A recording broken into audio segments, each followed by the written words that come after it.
Well, today Pfizer announced that the company is acquiring Wyeth. What's the rationale behind that decision? The combination of Wyeth and Pfizer is going to create the world's premier global pharmaceutical business. It's a very exciting opportunity to combine the terrific assets and people of both companies.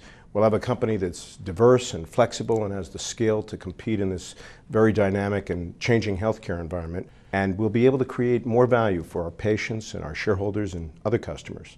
Why are you supporting the transaction? We believe that we can do much more and much faster in this combination.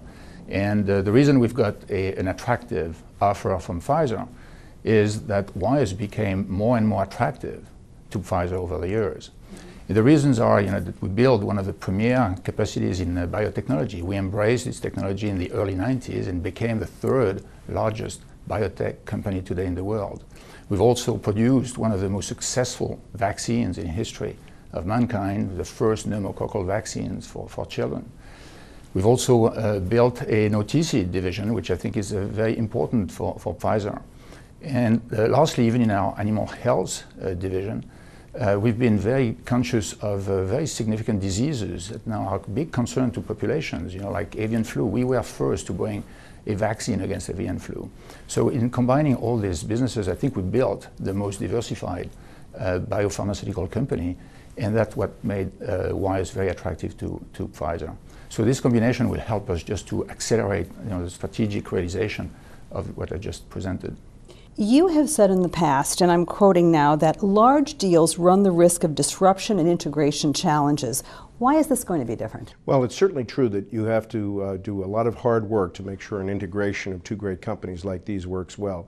But this is a very different kind of transaction than some of the large pharma mergers of the past. We're going to have separate business units in primary care, in specialty care, animal health, consumer, nutritionals. And each of these businesses will operate with a high degree of independence while still benefiting from the scale of the larger organization.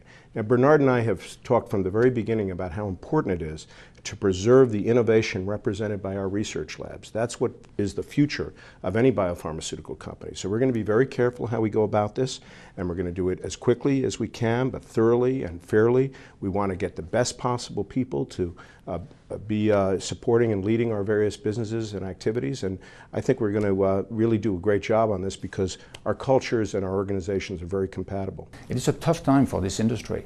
I mean, the diseases to fight are still many. We have, for example, put in motion more than 10 projects in Alzheimer's. I mean, that's one of the biggest issues of our times. This requires a phenomenal amount of resources, not only the key talents we've been able to assemble, but also the financial resources and the time to get to the finish line. So I think it's good news, that these two organizations are going to coalesce to make this fight a victory as soon as possible.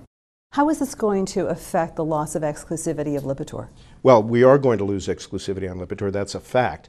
But what this transaction, among many other benefits, does is it enables us to really definitively address the significant revenue loss represented by the loss of exclusivity of Lipitor at the end of 2011.